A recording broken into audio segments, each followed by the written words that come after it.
Hello everybody, welcome back to WineUpTV. I'm your host Wayne, and on today's show, we're going to stop by and talk to John Freeman at Waterbrook Winery. We're here in Walla Walla where it's still raining. Unbelievable. See you in a minute.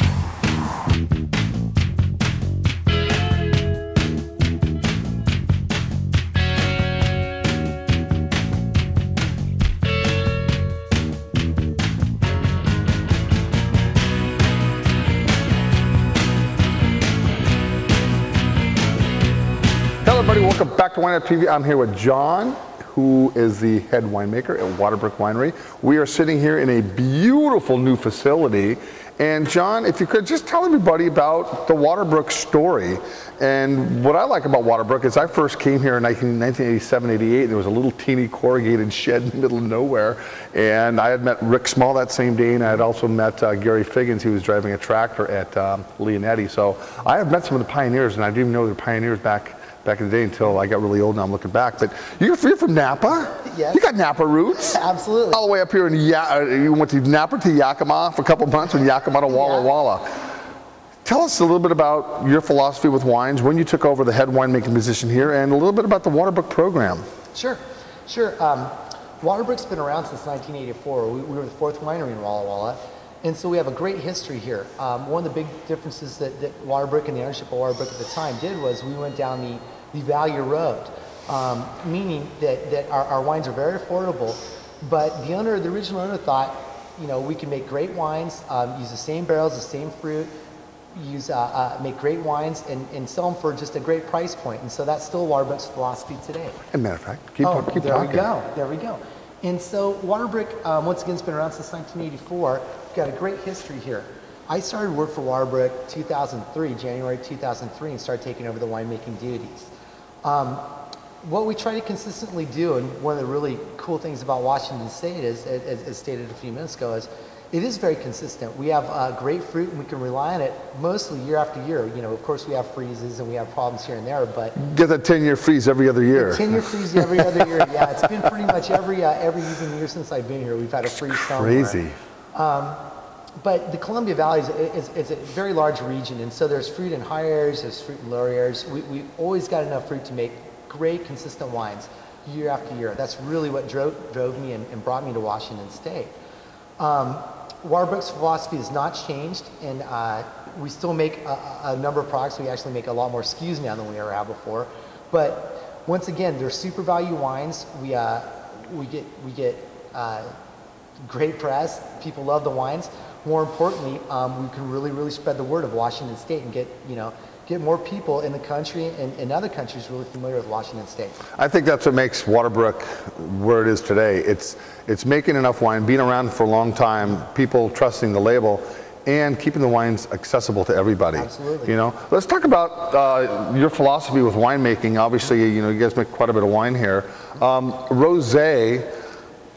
First wine right here. Tell us a little bit about this. Beautiful color, by the way. Yeah, love that color. This year, it actually we really hit well on the color. It was a very cool summer, relatively cool fall, and so the pH on this wine is below 3, which means that it's very color stable. Okay. That's what gives it kind of neon tones. Its colors. That's a neon tone, yeah. Yes. And I'm around a lot of rosés all the time. Yeah.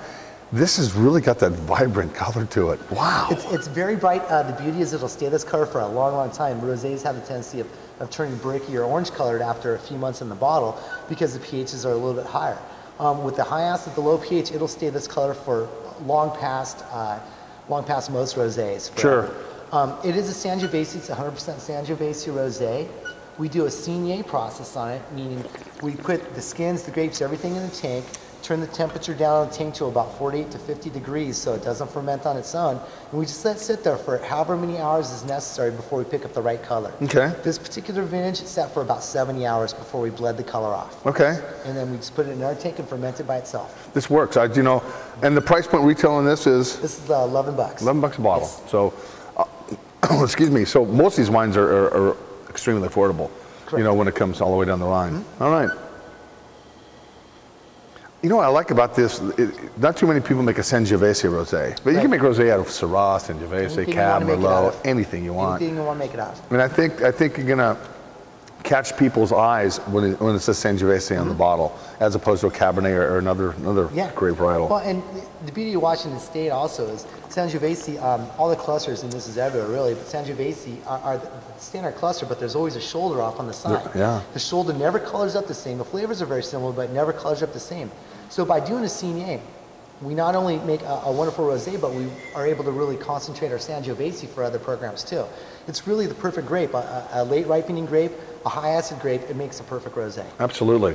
All right, let's move on. Next one, the Melange. Melange, yes. Tell us about the Melange. Melange, French for blend. There's no mystery there. This is our Melange Noir.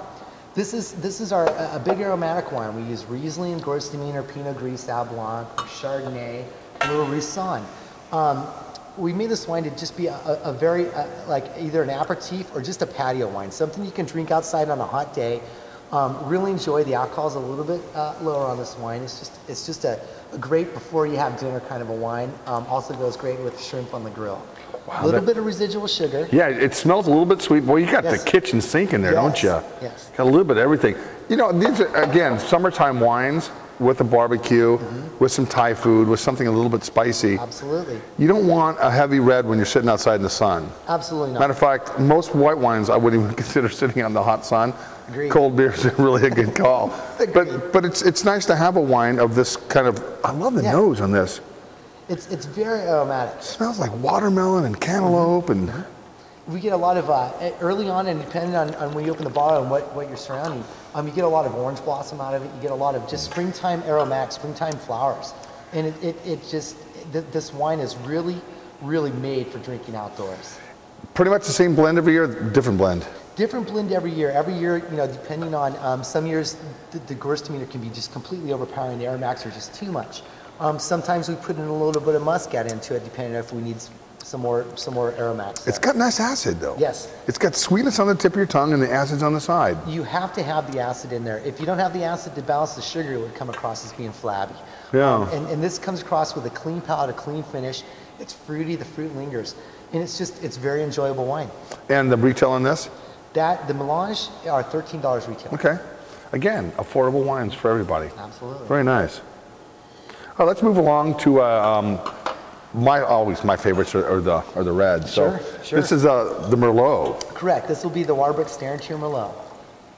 This is actually a new SKU for us. We used to do a Merlot cab under the same packaging, and it was a blend of Washington State. We have a lot more Merlot planted than we have Cabernet Sauvignon planted. Great blenders together. We decided recently to start doing a standard tier cab and a standard tier Merlot. The big difference between our reserve tiers and our standard tiers, there's of course timing in the barrels. These are barrel programs. The standard tier, this is all American oak. I've always loved American oak. American oak is not as simple as it's American oak anymore. Now there's many different forests, many different There's creepers. Virginia, there's Minnesota, there's Oregon. Oh, it's crazy. It's insane. And so we have many different creepers, many different forests in here. But it is all American oak. The reason we do is we really want to lean towards the heavy whiskey lactones. We like the coconuts and the vanillins we get out of American oak. And it still says Washington State Merlot. When you taste it, it doesn't overpower anything. It just complements the fruit. It's got nice cherry, nice little bit of dark chocolate.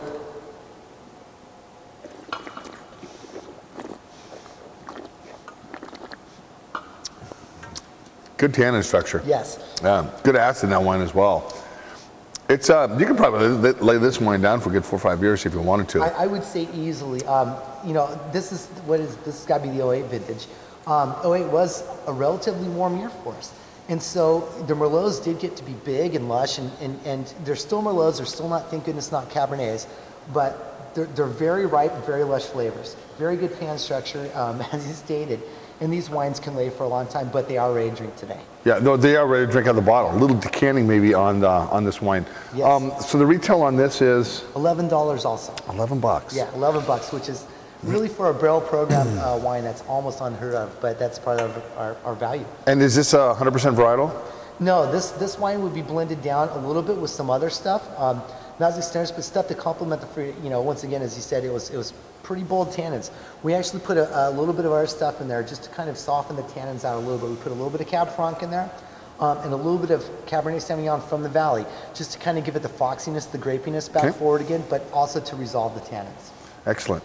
All right, let's move right along to your reserve. Notice we have a decanted. Yes. So we're going to have to do one of these things. Well, yeah, I know, you know. Make them in a second. Thanks. I'm a winemaker now, and he's watching me make wine. So the reason we're decanting this is this was bottled about 7 months ago, 6 or 7 months ago. Still pretty tight. As a reserve wine, it spends many more months in the barrel. This has been in the barrel for about 23 months. It's completely different. Absolutely. On the nose. Absolutely. You know, this one here has got just more guts to it. Yes, it does have much more guts. It also has a significant amount more French oak, since everyone does not have any French oak. This has got a lot of French oak, not pure. A lot of Hungarian oak, a lot of Eastern European oak. Still a lot Hungarian. of Hungarian oak. I mean, yes. you know, being a winemaker and having your own philosophies, Yeah. because at the end of the day, you go to school, you become an enologist or whatever. It's what you kind of believe in what's going to give you the best outcome. Agreed. And I have like you know, there's some wineries that only use American oak, some only use, and I was talking to somebody yesterday that only used Virginia oak in a specific cooper. Absolutely. And only from that one cooper. Absolutely. That's how specific this whole winemaking stuff can get. It's amazing to me too. We actually, the reason we use so many different types of oak here at Waterbrook is because every given year the fruit's different. You know, the weather's different, the fruit's different, the ripening's different. This is money right here, man. This is a great product. This is beautiful wine. We've been very successful with these wines, with the reserve tier wines. Consistency is huge. We talked about that a little bit earlier, but these wines saw very quickly. We love to have them around, but that's part of the plan too. Almost all these other tiers, we like to have enough supplies for a full year. The reserve tier, when they're gone, and we're happy that they're gone. Sure. We get them out there and they're gone. Again, it's that balance of making too much wine, not making. Absolutely. I'd rather make not enough to have it all gone to where people can't wait till it comes out again. Agreed. Than have all these library wines and go, wow, okay, we got all this wine, now what do we do with it? Absolutely. And then the retail on this one? The reserve wines are $22. So 22 bucks, you know, that is right in there. I mean, you start comparing this with some other brands around here that are 80, 90, 100 bucks. Yeah. And you put this one in a brown paper bag and you start going back and forth. People must be going, well, look at this. It does happen often, surprisingly, where we do get together and do blind tastings. Once again, these wines are made stylistically in the best professional manner we can. We spare no expense on fruit or on anything else, but we're able to pass on the savings because our production, you know, wines like this, our productions are bigger and we can actually still have a margin. Absolutely. All right, the Waterbrook wines were wonderful. We were talking about, I saw this label on his, I went in and saw on his desk, I go, what the heck is this thing? And he was telling me all about this wine. You know, this is for a different kind of clientele, but let's have a little shot of this. Absolutely. Chocolate shop. Chocolate shop. These wines are becoming more popular and more popular and more popular. And what this is a red base wine. The base changes. I know. You wouldn't think that it looks red, and then all of a sudden, wham! It's like cocoa powder just going right in your face. Yes. Remember when you were a kid, the Hershey's Coke, the tin? Yes. You open that thing up, boom! Yeah. That's insane. To me, it always reminds me a bit of a Tootsie Roll too. It's got that, you know, that kind of a. Yes. Bingo, you nailed it, man. This is a Tootsie Roll in a glass. Yes. And you know, I'm in the wine biz, obviously. I do these shows. You're in the wine biz. I tell you, there's a certain time and a place for even a wine like Chocolate Shop. Absolutely. And this is for the people that maybe don't like dry wines, that are tired of drinking white Zinfandel. Absolutely. That want to start getting to the red, you know, take that big plunge over to something red. Absolutely. Very interesting. It's a big full-bodied wine, but it's sweet and it tastes like chocolate. It's the best of all worlds there. It's a good date wine, probably. It's a great date wine, especially if your date doesn't like wine. Exactly. I say, here, hey, baby, try this. See if this gets you naked quick. I'm sure it would. It does work. Take my word for it. Yeah, and so this is kind of made whenever you want it to be made. Correct, yeah. The beauty of a wine like this is there is no specific varietal that goes into this. We actually tried to do it with just Syrah at first, and we found that it really doesn't matter if we use Syrah, Merlot, Cab. It really works with just about any program because the chocolate is so powerful, but you still know it's wine, it still tastes like wine, but it's got the chocolate flavoring and the sweetness. It's really a very approachable wine. And the marketing is brilliant. Look at that dark chocolate label. and just how it's formed and how it, and what's the retail on this thing? This is, I believe this is $12. Yeah. You're gonna sell crap loads of this stuff. It's moving quickly. It's one of those wines, and we're spoiled here in the West Coast, you know, because we have access to all this, but people, I bet your target market here is Texas and Louisiana and Oklahoma and Nebraska. Yes. People that don't have access to all these great wines, that still like the sweet tooth wine, this would be perfect for them. You have nailed the target audiences for us. This wine, it's not in all markets yet. We're still filling the pipelines right now. But everywhere it's gone, the central United States is just slayed. East Coast. Yeah, could I be like the national sales manager for this brand? Yeah. Dude, I could. You'd be busy. I would be busy, and I'd make tons of money. Absolutely. That wine right there, guys, I tell you, man, try to hunt down some of this chocolate shop wine. I don't know how your availability is in the West Coast yet, but it's definitely something to try. Even for the wine snob like me, that Tootsie Roll. I loved Tootsie Rolls when I was a kid. Same. Anyway, dude, John, thank you so much for your time today, and you have a great summer. And everybody, when we come back, we're going to go to another winery and meet another winemaker. See you in a little while. Cheers.